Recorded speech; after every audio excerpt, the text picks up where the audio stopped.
All right, all right. What's up, everyone? Happy Wednesday. Good evening. So happy that you're here. I hope that you're excited. I hope that you feel alive because you are. You're breathing. You're here. Welcome to TSI. Very excited that you're here. And we are going to dive right in. We're going to be exploring a topic tonight that's a continuation of a series of talks and conversations that we've been having over a few weeks, and we deviated a little bit for the past couple of weeks just to explore truth from a different angle and kind of center our spirits and our souls. But we're going to dive back into our exploration of other world religions, mainly the pillars or the central world religions that most folks are familiar with, and everything else we'll deal with as the time goes on to deal with these offshoots and these deviations. But join me as we first open up with prayer, as we seek the help of God to help the information here as relationally valuable as possible. Here at TSI, we first want to see how we can better equip Christians to have tough conversations, but also to lovingly spread the truth of the Christian faith in the midst of all of the other voices and the chaos out there. So, as we do that, we want to ask God to help us. So, join me in prayer. Father, we thank you for this evening. We thank you for this opportunity to be together. We pray that by your strength, by your intellect, that you can help us be strong in ours so that we can better understand your truth, so that we can show more love, empathy, and understanding to those around us, so that our lives can reflect the beauty of the gospel, the most precious message of all, and that people in our circles and in our lives and in our culture would be impacted by the life that we live, but also the truth that we proclaim. We want to proclaim your truth with passion, but also with clarity and with rigor. So help us as we engage tonight and do what you see fit. We submit to you and we follow your lead.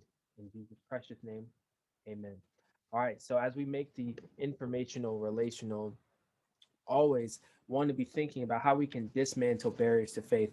And if you're either watching this or you are on this platform currently and you're not a believer in the Christian faith, we welcome you into this space because we want you to be engaged in conversation to figure out how we can pursue truth. If we believe that there is such a thing as truths, we want to follow truth wherever it leads. And most of us here are of the conviction that when we follow truth authentically, without our biases, without our sort of preconceived notions, we'll end up at the throne of Jesus Christ. And because of that conversation, we want you to be engaged and we want you to be here. And if you are connected to folks who are also of the mindset that I'm not sure about this whole gospel, Jesus, Christianity thing, this is a space for you to wrestle with questions, to do so in a safe way, because we're not here to pull down anyone. We do all things for the good of humanity. All right.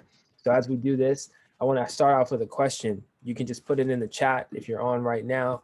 Let us know, where would you rather live, in the ocean or on the moon? Let me know. Let me know. The ocean. All right. Let's keep it going. The ocean, the moon. Come on, fill it up, fill it up. If you're just joining us, let us know, where would you rather live, the ocean or the moon? All right, for some of us, we may be afraid of space, so we wouldn't want to live on the moon. Some of us can't swim, so we'd be afraid of living in the ocean. But if you have the capacity, you were equipped with the tools, right? So the ocean, I see a lot of oceans. Okay, so we all want to live in the ocean. It seems like, with a couple exceptions of the moon. I saw earlier that they are uh, that they are actually working on a hotel that will be in a low Earth orbit in by 2027, which is really intense to think about. I don't know if I could stay in a hotel that is really in space. That's intense, especially when there's a lot of other. Never mind. That's a whole different conversation. All right, cool. So just wanted to open up with that, just to kind of get us loose and thinking about some things. And with that, let's go right on in and resurface this conversation we've been having. As I said, you can go back on our YouTube channel to check out our prior conversations around false religions. You can use the terminology other religions. I would encourage you, if you're having conversations with non-believers or folks of these other worldviews, I would not use the expression false right off the cusp, because that just kind of gives the impression of superiority. But in this space, in this context, we really want to be clear that at the core that they are false, because we believe that ultimately any worldview, whether it's a religion or whether it's rooted in naturalism or atheism, anything that is not the gospel of Jesus Christ, that message, which we'll continue to unpack, the intention of it at its core is to distort the image of God as he has revealed himself. And when you think of intentions, intentions always trace back to a person or a personality. And we ultimately believe that all false worldviews have their anchoring and their roots in the kingdom and the powers of darkness. This is a foreign concept to many, but we ultimately understand that from a biblical perspective, when we are tearing down the strongholds and casting down every imagination or philosophy or high thought that exalts itself against the revealed knowledge of God, that those are dark things at their core.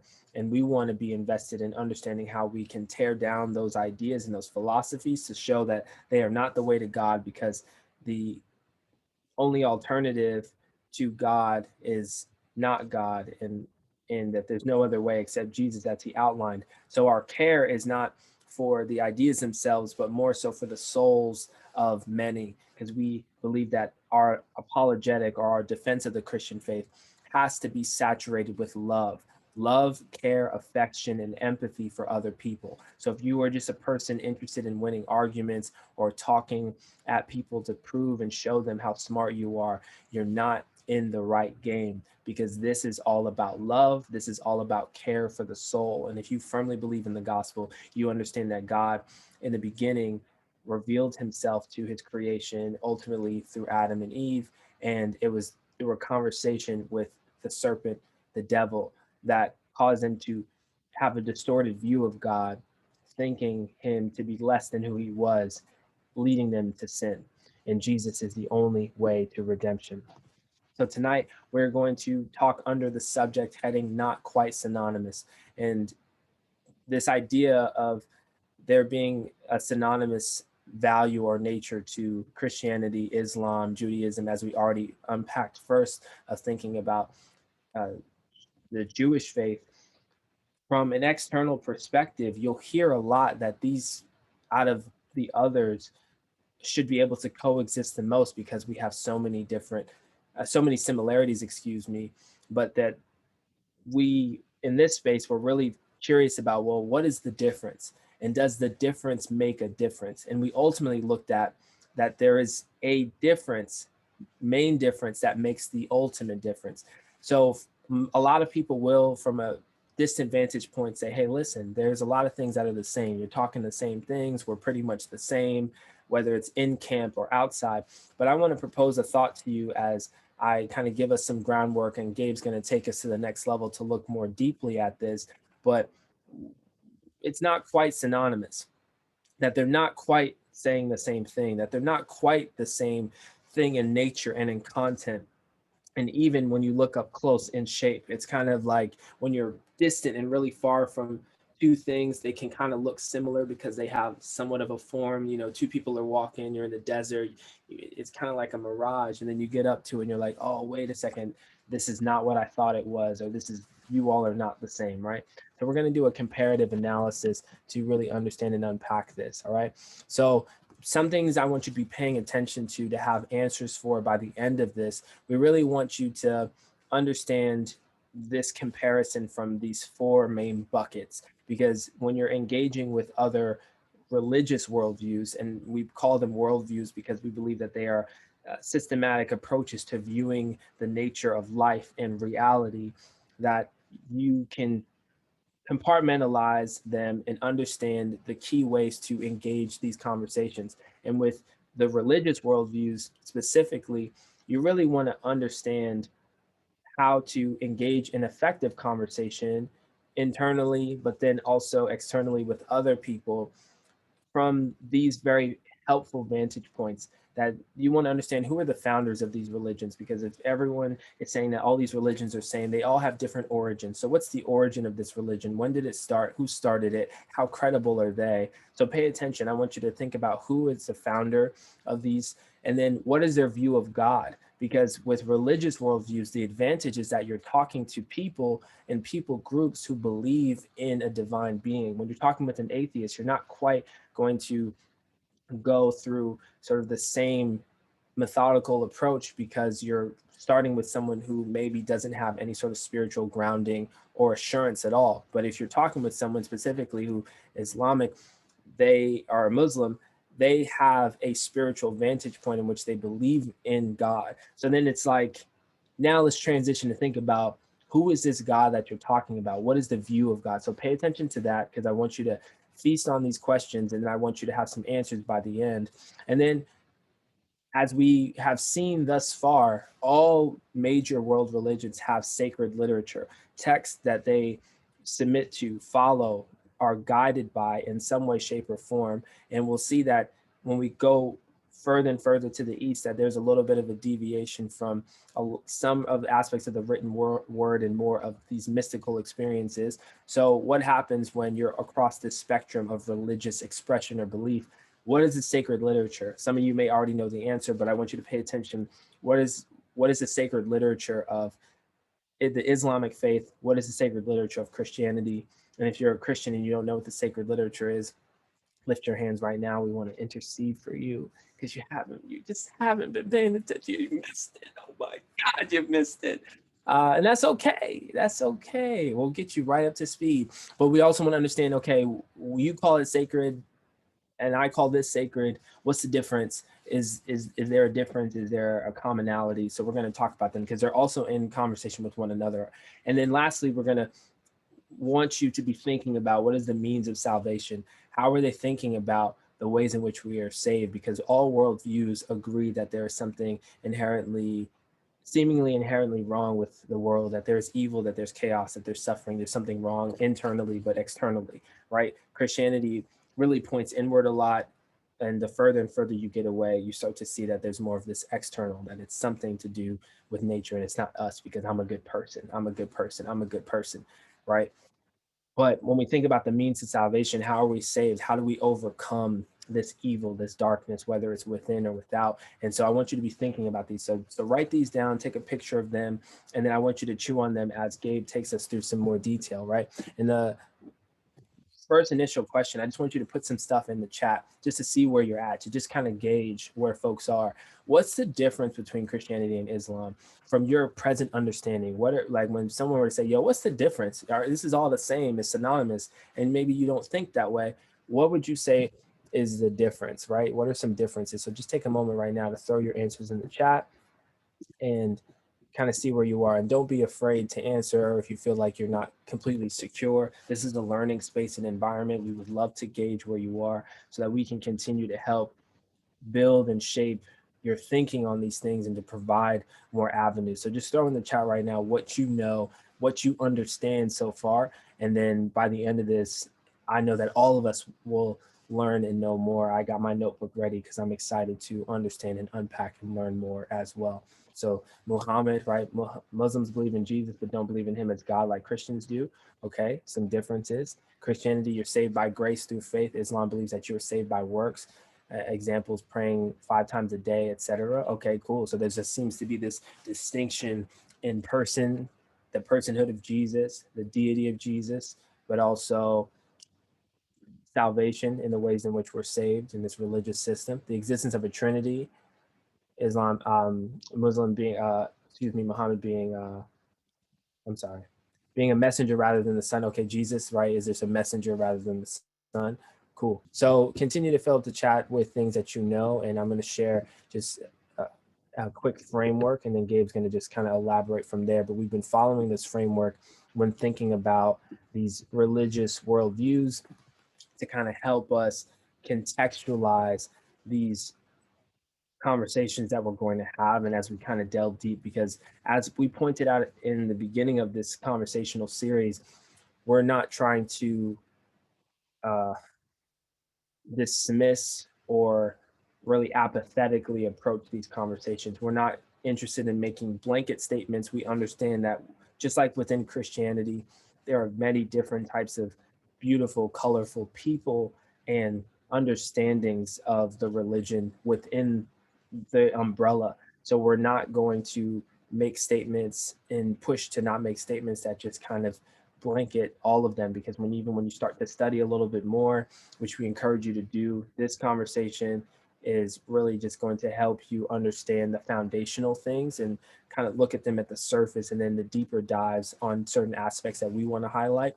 There's multiple ways you can highlight them, but there are literally folks who are studying in seminary right now, specifically focusing on particular worldviews and religions individually. So you can do lots and lots of study for years and years, but we want to have basic understanding so that we can have conversations that are impactful in our immediate circles that are not necessarily overwhelmed with academic language or jargon, right? So as we think about this and we contextualize it, the first thing is the doctrine of God. In Islam, it's no God but Allah, right? So there's this idea that sounds similar to Judaism, right? There's only one God, but they're Unitarians. So they're monotheistic in their faith, but they see Allah as determining every specific event that happens in the world. Monotheistic, as we talked about, one singular God, but as was pointed out in the chat, not Trinitarian, the three persons in one, as Christians believe, but this singular. The human predicament, they're finite in contrast to Allah, foolish and need instruction in the Quran for sinners, right? Humans are just sinners. And the way of deliverance or salvation is to embrace the five pillars, which we'll understand and unpack a little bit more. Complete and utter devotion to Allah. And then final salvation is reserved for those most diligent of Muslims. So there's a lot of rhetoric and talk around obedience and following these laws to please Allah, who is seemingly not this father figure that we get in scripture. And the ultimate goal is to get into this heavenly paradise, right? So these are just a couple of things to shape and to kind of help us with these initial conversations. And then we're going to transition right now to get down to the roots. So I'm going to give it over to our brother Gabe, who is going to take us down a pathway to more effectively understand it from this perspective, and then we'll wrap up with some thoughts. But as he's talking, put some things in our community notes section, which is our chat. Anything that sticks out to you that you want to highlight, put it in the chat. If you have questions, you want to put them in the chat. If it's a question maybe you're a little unsure about, feel free to just send it privately, and we'll make sure that it's addressed and anonymously as well. But let's take some communal notes. Let's pay attention to what's being shared with us. And ultimately, the core of this is how can we more effectively reach those that are maybe confused by the distinctions and help them see the way, and also think about maybe those that we're connected to that are followers of this faith, how we can lovingly embrace them and understand their worldview so we can support them in their journey of hopefully seeing the light of Jesus and seeing that he is the true way. All right, so with that, over to you, Gabe. Thank you, bro. I appreciate that. So I want to continue and break into like some ancient people, right? Or specifically one. I'm going to focus on one ancient person, and he was mentioned in the chat. It's Muhammad, right? So Muhammad or Muhammad is the founder of Islam and is considered a prophet by Muslims and Baha'i. In fact, in order to convert to Islam, one only has to say, there is no God but Allah, and Muhammad is his prophet, right? Quite different from Christianity. Muhammad, born 570 AD to 632 AD, when he passed, was from Mecca, a city near the Red Sea in what is now Saudi Arabia. An orphan from childhood, Muhammad was raised by an uncle, a man named Abu Talib, and became a merchant. Muhammad was a religious man, often going on retreats to the mountains where he would pray. During one of these retreats, he reported being visited by the angel Gabriel, who supposedly gave Muhammad a revelation from Allah, the Muslim name for God, Allah. Muhammad reported having several other revelations from Allah as well, and Muslims regard him as Allah's last and greatest prophet to mankind. Muhammad proclaimed that God is one, that is, there is no Trinity, and Jesus was simply another prophet, along with Adam, Noah, Abraham, Moses, David, and of course, Muhammad himself. He also taught that complete surrender, the word Islam means surrender or total submission, is the only way to please Allah. Muslims credit Muhammad with restoring the true religion of Islam to a world that had corrupted it, right?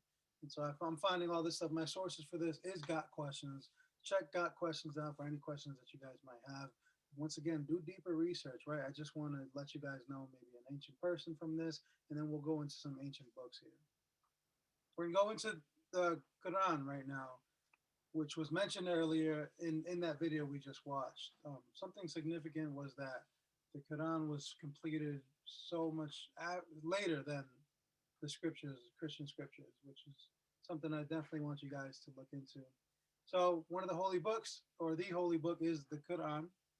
It's the primary holy book of the Islamic faith. According to Muslim beliefs, the words of the Quran were dictated to Muhammad, who relayed them orally to his followers. Quran means the resuscitation.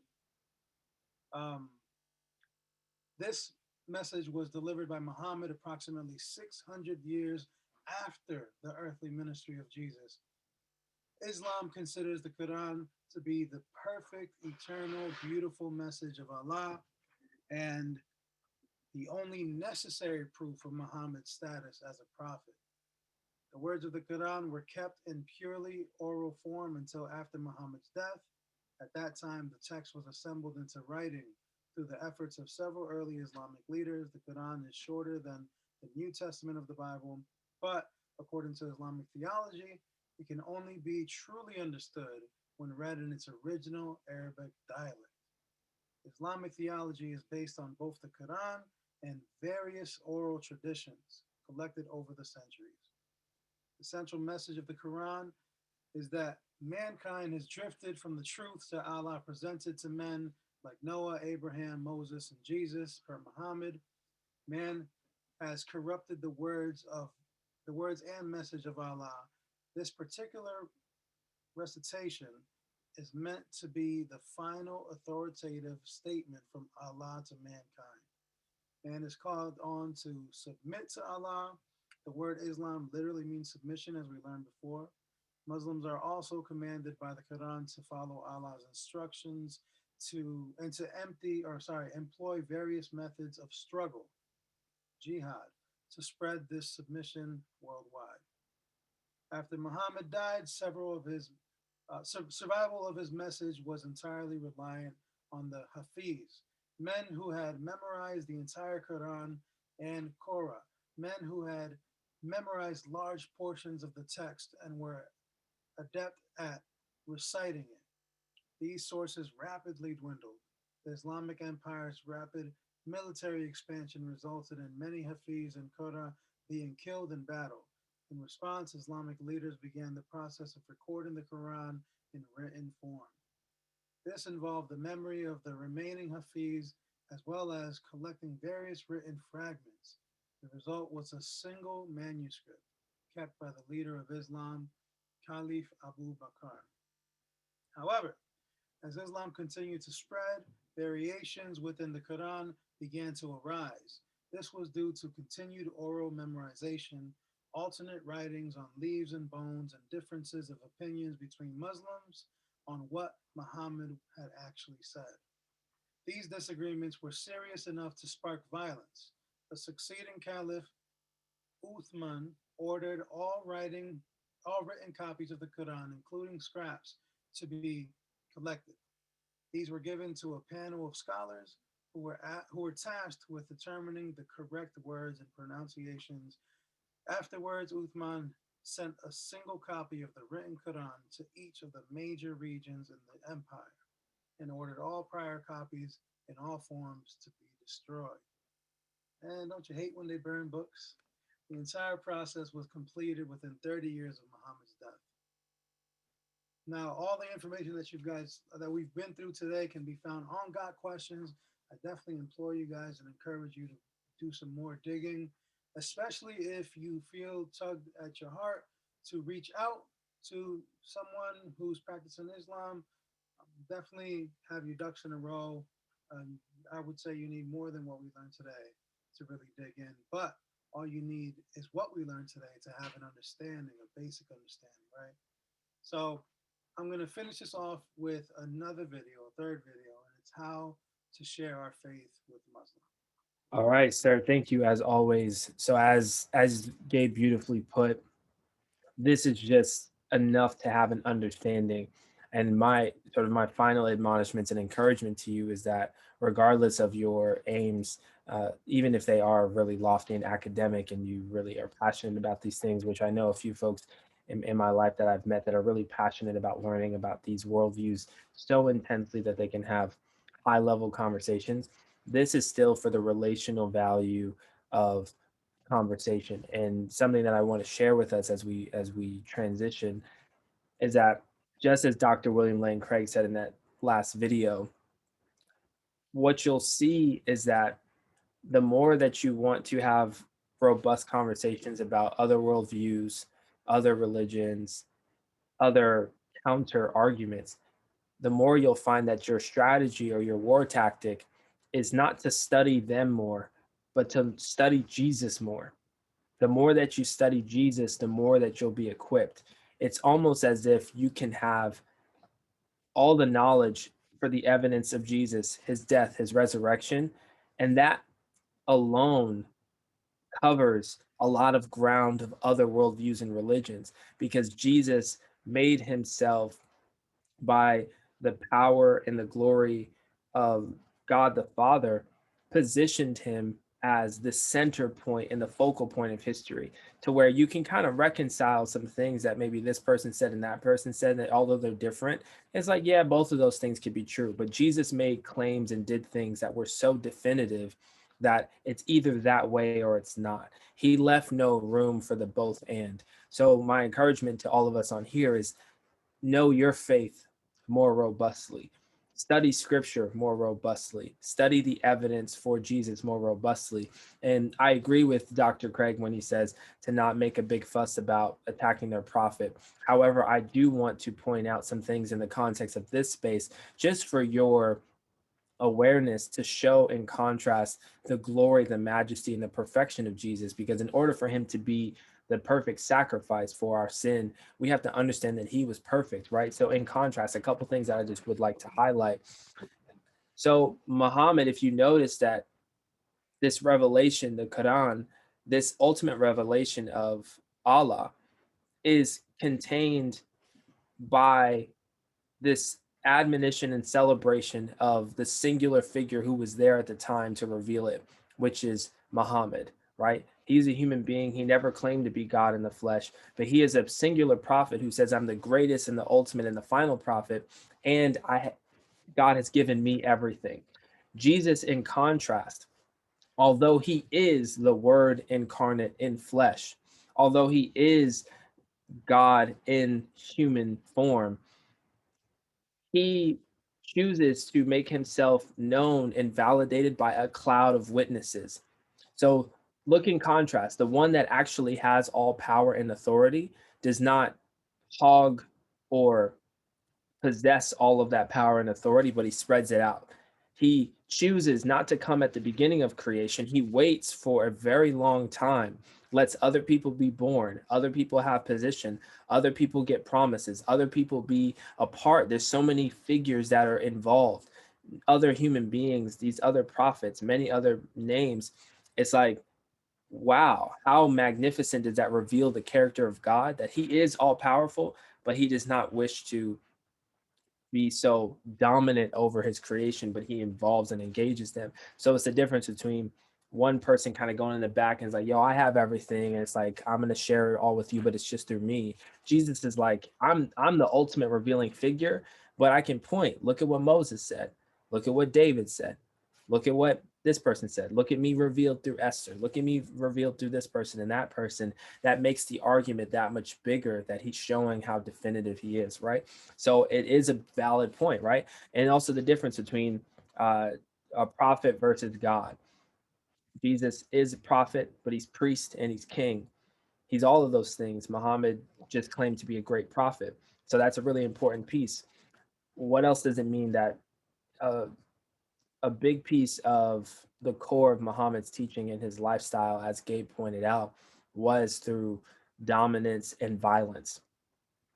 Externally, through war, which we know that there are Christian crusades and that there's a bloody history within Christianity, but we're talking about at its origin. And when you look at its origin in Jesus and the apostles, there is no violence. there was no bloodshed, there was no domineering, there was no force feeding, right? There are later deviations, but jihad and the crusades are not two of the same things because they don't start with their originator. We're talking about the leader saying kill people, bloody them up, right? So in contrast, thinking about the purity and the beauty of Jesus, Jesus was single. Jesus, his only bride is the church, and he never violated or took upon a earthly wife, even though some of your History Channel like documentaries talk about it, right? Because they want him to be with Mary Magdalene, right? She was cute, but she wasn't that cute, right? Um, whereas Muhammad had 14 wives, and he permitted men to have up to four, right? So once again, power struggle. He's like, I can have 14 wives, but y'all can have four. But even four is a lot, right? But in contrast, Jesus is celebrating this created marriage that he instituted in the beginning, right? And then the religion by force versus love and suffering. Jesus says, let's spread this by love, by suffering, and by being lowly in society.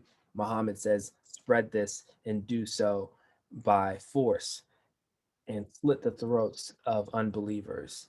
You know, it's a very violent expression, women, children, so on and so forth, which some people like to try to draw a comparison or contrast with the Old Testament.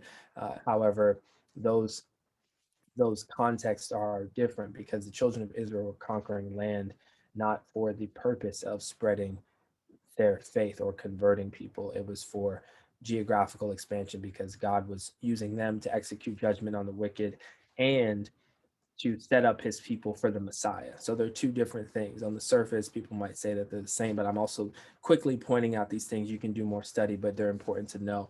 And then the last point I want to bring out that just shows Jesus, his beauty more, is that when you look at Muhammad's track record, you look at the ways in which he was living, and there's even instances in the Quran where he talks about he himself had to ask Allah for forgiveness because it was violent. He had so much bloodshed on his hands from wars to all of the women that he was with, children that had been subjugated, and he was just bloodied with his hands.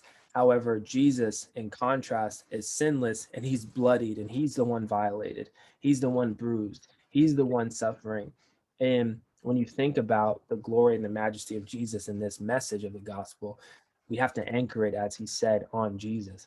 How powerful it is that the one who claimed and proved his deity is the one who relinquished a lot of power, who submitted to human authority so that he could suffer and be killed and to be crucified. And it's ironic, you have this historical reality, and I don't want you all to miss what Dr. Craig was saying. He was saying that historians, not Christian historians, but modern historians, because of all of the facts that have been revealed, no one denies truthfully on a high level in academic spaces where archaeologists and heavy researchers and historians do work. No one legitimately denies the existence of Jesus Christ, the historical figure, and at this point that he was crucified by Romans. The resurrection is a different point, which we'll get to, but still see the irony that you have this other worldview that is the only one that's standing on the outside that's saying, nah, that didn't happen, right? It's almost similar to historical figures, in modern day saying things like the Holocaust never happened, right? Saying these statements regardless of the evidence. So when you see a worldview denying evidence, that's called reductionism. Reductionism is the process of trying to make your worldview make sense while excluding other factors that come up.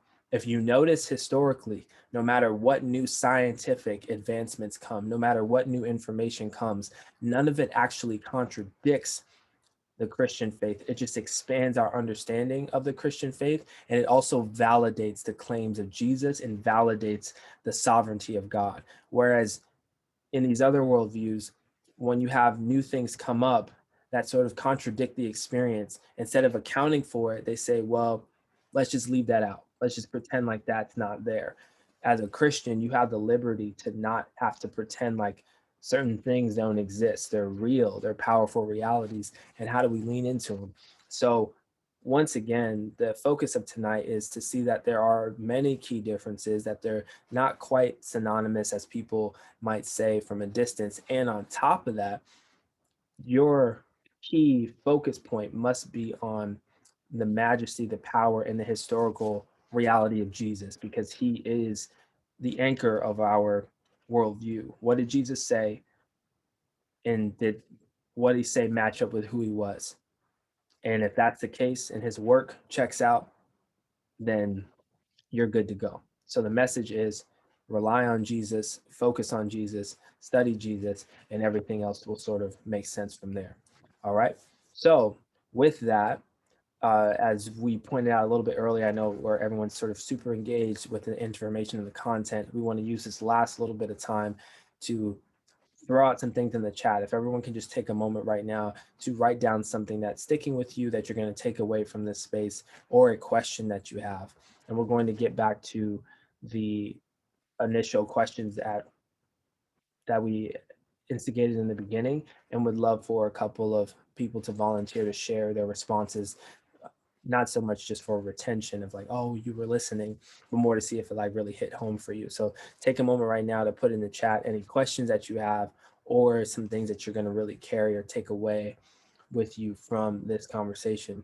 And as you're doing that, just want to highlight again the relational value of this is one, the hope for me tonight is that you see Jesus as that much more pure, as that much more safe. He's so trustworthy. His word is sure. He's perfect. That there's something powerful about a perfect Savior and not a fallible, flawed human being. For those of us who really like superhero films and whatnot, what makes superheroes really attractive is that there's still something human about them, is that they have powers, but they're fallible and flawed. But in real life, I don't want that.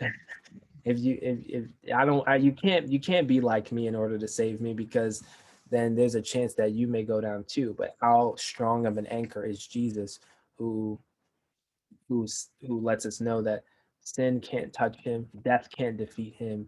He's perfectly powerful, and he's authentic in his word. I love the fact that Jesus didn't uh, degrade women, or have child slaves, or have this dark history. It's something powerful that no, he's pure. He was righteous. He never did anything wrong, and that's something to really rest in. So hopefully that makes you rest more, and then you can also see that we have to compassionately love on those who are walking in a different path, right?